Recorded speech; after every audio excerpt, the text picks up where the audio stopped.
Good. Welcome back to the Shine Within podcast. Jennifer Spor. Jennifer, is that how you pronounce your last name, by the way? I Yes. forgot to ask. Okay. Yep. Perfect. Jennifer Spor is a spiritual advisor, channel, and Akashic Records master consultant and teacher, specializing in trauma-informed practices. She serves high-achieving, conscious women leaders who aim to live unapologetically in their truth and fulfill their highest destiny. As CEO and founder of her namesake company and the host of Path of the Awakened Heart podcast, Jennifer leverages her spiritual awakening to empower other women to hone their innate gifts and positively impact their lives and the world. Jennifer, thank you so much for being on my show today. I'm excited to talk to you. I was really looking forward to our conversation today. Yes, me too. Thanks so much for the warm welcome. I'm so excited to connect and chat. Yes, absolutely. Just starting off with talking about soul and ego. I always say lead with your spirit, not your ego, because I tend to lead, well, the ego tends to lead itself, and I have to like check it sometimes and be led by the spirit. Can you go ahead and actually explain the difference between the soul and the ego and how one can discern between the two to align to their highest path? Yeah. We use the term ego a lot, and it's really our human self, like our human minds, the personality aspect of us versus the soul aspect of us. So each one of us has a soul, right? We're an eternal being, and who we are in this human experience now represents only one aspect of us. So that's really the difference. And the soul self, that intuitive part of us is always going to guide us toward expansion, right? Toward learning and having these new experiences. And our human self or ego mind, right, is the part of us that tends to question, that tends to cause us to hesitate. It's where any of our fear-based thoughts come from, and that's because it's actually trying to keep us safe, and it absolutely serves a purpose, and I want to put emphasis on that, right? Because we tend to actually poo-poo that part of ourselves, which it absolutely serves as much of a divine purpose in our experience here as any other aspect of our being, right? It's just that the mind is good in making discernments for us when we're faced with like if we have to do anything logical, right? Like eating or reading or that kind of thing. Or it's good at keeping us safe if we are, being chased by a bear, or keeping us from being in an accident, those kind of things. But using it as the primary way to make our decisions for our lives actually holds us back, right? Because it's making decisions for us based on instinct, right? Based on physical instinct, or based upon our own environmental conditioning or past experiences. So I feel like that's the long-winded answer to your question. That was beautiful. Yes, thank you. Now, many of us try to like always search for the deeper truth. What does it mean to answer the call to deeper truth? And what are some practical steps for extracting oneself from 3D constructs? 3D, ugh. Yeah, this could be a whole conversation in of itself, really, to say that, first of all, truth is subjective. Again, we form what we believe to be truth based upon our individual experiences, right? And those can be human experiences. They can also be soul level experiences. So I mention this because it's important to understand that everyone has their own version of truth, and that we can actually hold space, right, to accept ourselves and everybody as they are based upon what's true for them. Something that, because I teach a lot of people how to live from that space. And so the first thing that I really share is the importance of knowing what truth feels like in your body. And this is because when we talk about 3D constructs, right? The programming, the societal and ancestral programming is so deeply embedded in us that we have to show up in a certain way or fit into a certain category in order to accomplish something that we desire, right? In order to accomplish success. And so that programming influences us, it influences our decisions. And so knowing what truth feels like in your body helps you to more deeply connect with your soul level guidance that is guiding you to your expansion, right? And ultimately guiding you to your success, to what that looks like for you. And so knowing what that feels like helps you to develop an unstoppable confidence, right? In making the decisions when you're on a path less traveled, so to speak, right?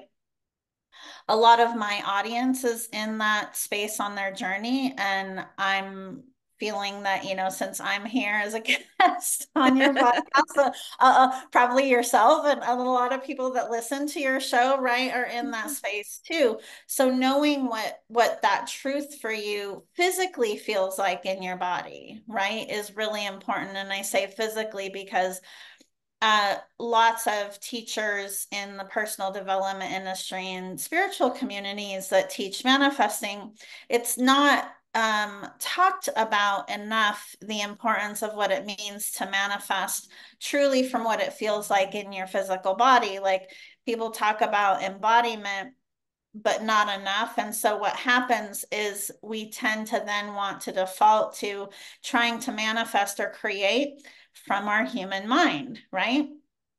Which that's not actually where creation comes from, which could also be another podcast episode, right? A whole other conversation. So anyway, so when you're a person who's on a path less traveled, and every day you're being faced with decisions, right? About, oh, I'm feeling intuitively guided to do this, right? What's the right direction to go, because you don't have a playbook for any of that, is tuning into that feeling for you that's anchored into your body. And if you feel that truth, then it's a yes, right? And if you don't, then it's a no. Right. So I hope you answered your question. I feel like I'm giving a lot of long-winded answers today. No, you are. No, this is great because I love to get everybody else's perspective on their truth, and then like truths comes out like light bulb moments, like realizations, like, oh, and you can just take a pause for yourself and just ask your inner guidance, like, hey, I need help with something, this is stuck in my head. Please help me, guide me the right direction. And it actually, you'll be guided and you'll get help. At least for me and other people that I've spoken to in the past, they say they've experienced the same thing. But I guess it is just developing that relationship with yourself and have Yes, it. Yeah. yes. Yeah, and what you say about that inner guidance, right? That's also important too. And there are lots of ways that our intuitive voice or our soul voice, speaks to us, and being tuned into that as well is important. It's like the dance, right? A dance between that and then also feeling that confirmation as truth in your body as well, in making those decisions. Because sometimes we can even be tapped into our intuition and know that we're being guided towards something, but we may still resist it because our body isn't on board. And our body can hold a lot of unhealed trauma. There can be ancestral stuff. There's can be stored energies from unprocessed emotions, so it's really important to understand that there are, many aspects of us, right? And ascension ultimately is really about harmonization and balance, right? It's bringing all those aspects of our being together to flow together. Right. Now, did you touch a little bit about divine creatorship? Because that kind of seemed like you touched a little bit about it, but I was going to ask you if you can actually define what divine creatorship is and how individuals can go ahead and harness that power to create more abundance. I guess we were talking a little bit about manifestation, but abundance and Yeah. prosperity. Yeah, so divine creatorship is really that embodied creating, that embodied manifestation, right? So lots of people, again, because we are very much influenced to live within separation consciousness, right? And the divine truth is that everything is interconnected. We're all interconnected. All aspects of our being are interconnected, right? I say this because to say that what happens a lot of times is when we decide, oh, we want to manifest something, we want to create something, we view that something, right? Whether it's the perfect job, a change in direction in our business, or more money, whatever, we tend to view that in as a separate thing, as its own thing. Like it's this standalone thing, not connected with every other area of our life, right? Where we are actually wired and designed to be these amazing, powerful creators. And so rather than it's beyond divine creatorship is beyond manifestation, right? So beyond having that one goal or those couple of goals.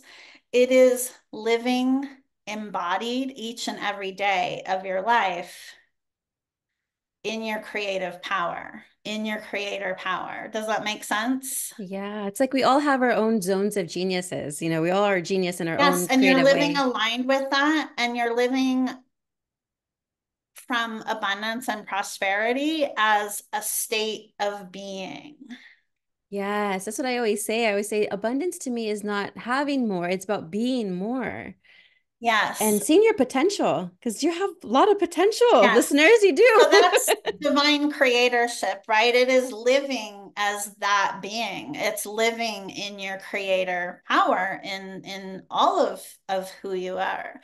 Whether you are focused on growing in a specific area of your life, it's understanding that all of everything aligns and is interconnected. And when you really start to anchor that into your being, into your body as a way of living, then you really do begin to experience more of what people have probably heard referred to as a state of flow.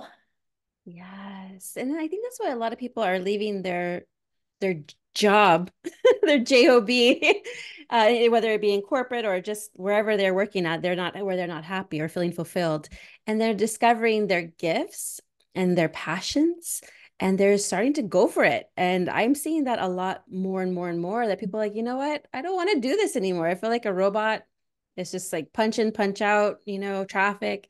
They want Mm-hmm. they want to explore and they want to like learn more about who they are as a spiritual being, I would like to say. Yeah. Yeah. So let's talk a little bit about the 5 keys to embodying deeper and more expanded levels of self-mastery. How Mm-hmm. can these keys be applied to everyday life? Yeah. I mean, without going into detail, I mean, yeah, there's 5 main keys. Without going into the detail on all of those, really, I'd like to focus on the foundation of that, I think, to all of the other ones, which is actually mindfulness, right? It's like our ability to live in the present moment. That is the epicenter of self-mastery. That's the epicenter of all of that, right? It's like whenever we are feeling doubt, we're living in the past, right? Whenever we are feeling worry, we're living in the future, and our ability to achieve our goals, to achieve the growth, and to create whatever it is that you want to create for your life lies in your ability to be in the present moment and to also be able to step into an observer role, right? To step outside yourself and get curious about how you're feeling, um, how you're showing up, right? And how that aligns with the highest version of you that you aspire to be. We are multidimensional beings, right? So, like, there's already a version of you that exists out there that Yeah. is experiencing in her physical reality all that you desire, right? And so really just looking to that as a baseline and being present to what's showing up in alignment with that, with your current reality is really the center of all of that. That's amazing. Yeah, I always like to connect to my higher consciousness and which would be your higher self also, I guess you Yeah, can say. And just to see like, okay, what would she be wearing? What would she be, how would she be speaking? How would she be, taking on the world, especially these times, it's been kind of nuts. And how would she respond to someone who is acting very cruel to her? Certain things like that.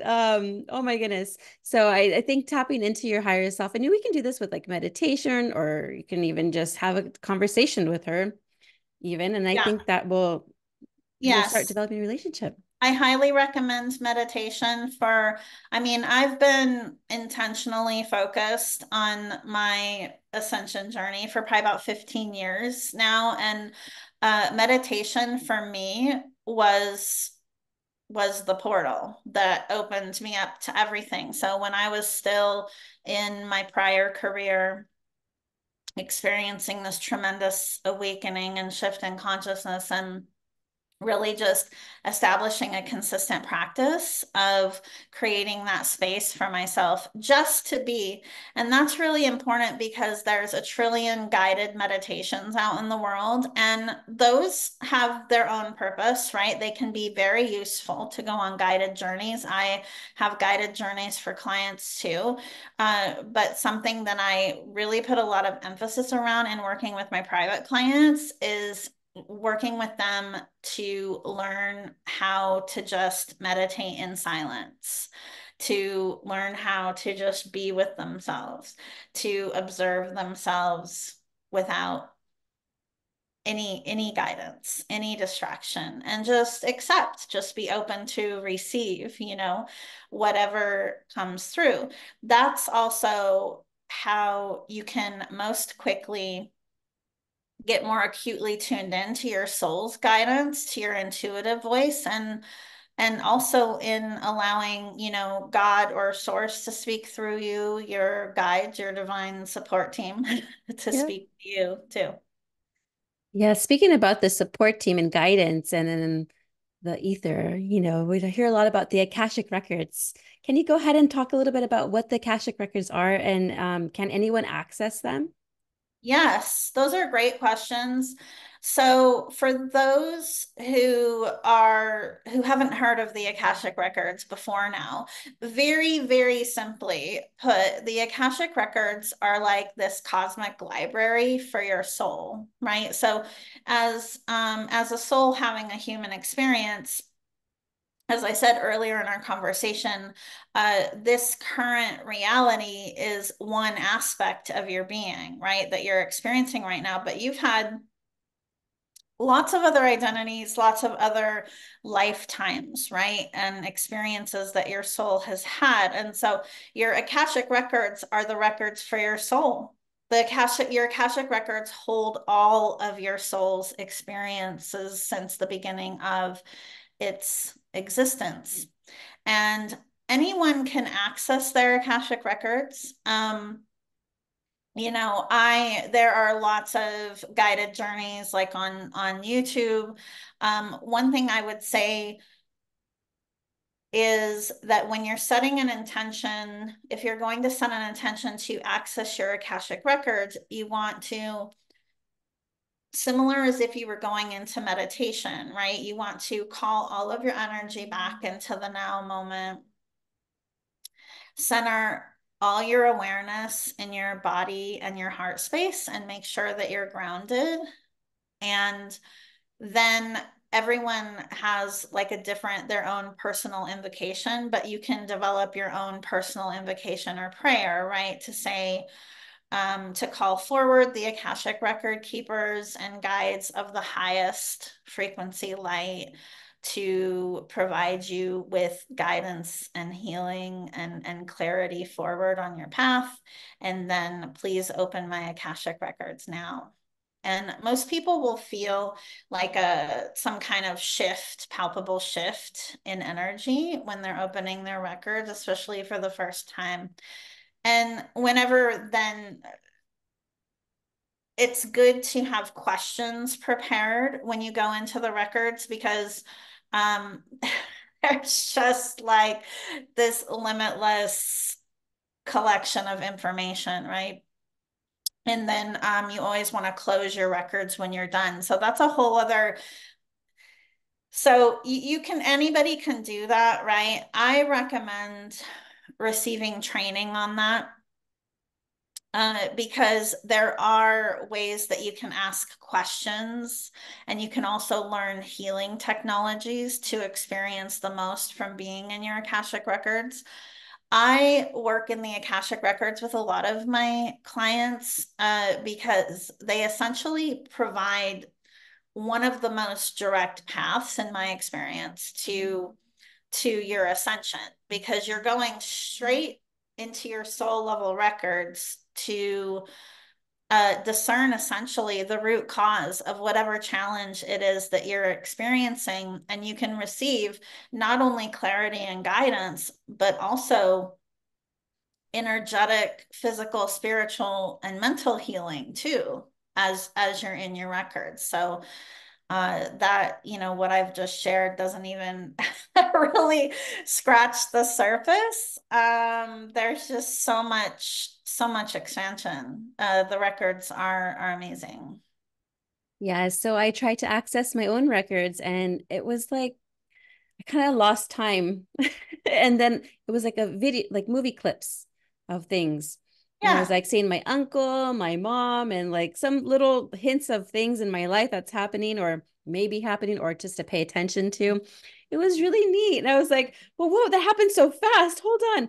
And then sometimes they put out like jokes. I'm like, whoa, and make me laugh. And I was like, my spirit team knows how I am, I guess. They're like, oh, let's make Gina laugh today.